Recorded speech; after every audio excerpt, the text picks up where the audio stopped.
President Biden visited Pueblo today. The president made a stop at the world's largest wind tower manufacturer after spending last night in Denver.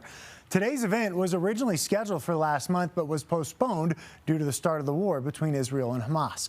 Your political specialist, Sean Boyd, was in Pueblo for today's visit. The White House billed the president's visit as official business, part of his Invest in America tour.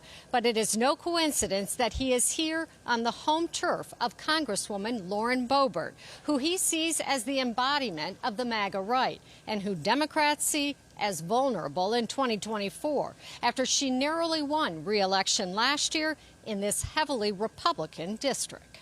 The historic investments we're celebrating today is in Congressman Boebert's district.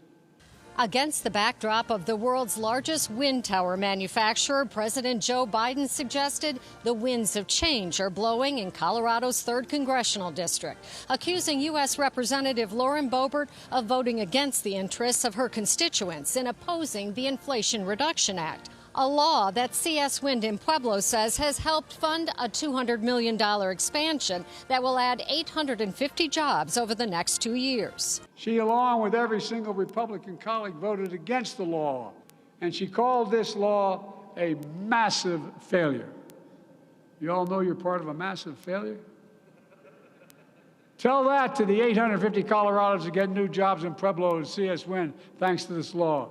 But as Biden touted new clean energy jobs on the western slope, the Colorado Oil and Gas Association accused him of costing oil and gas jobs here, saying natural gas production on public lands has dropped in Colorado by nearly 20% since Biden took office. Recent polling shows only 1/3 of Americans approve of the president's handling of the economy, which is why he's highlighting places like CS Wind in Pueblo, hoping to help his re-election bid and hurt Republicans like Lauren Boebert at the same time.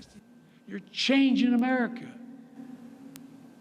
It all sounds like a massive failure in thinking by the Congresswoman and her colleagues. Congresswoman Boebert released a statement in response to the president's visit, saying families in the 3rd Congressional District are being crushed by so-called Bidenomics, saying credit card debt, inflation, groceries, and gas prices have all reached record highs. Governor Polis and Senator Hickenlooper are among those who joined the president here. Noticeably missing was Boebert's Democratic opponent, Adam Frisch. But he may not be her biggest worry. Republican Jeff Hurd, a West Slope attorney, is challenging Boebert in the primary. And after a recent embarrassing incident in which Boebert and her date were kicked out of a Beetlejuice performance, Hurd is getting big-name endorsements and donations. In Pueblo, Sean Boyd, covering Colorado First.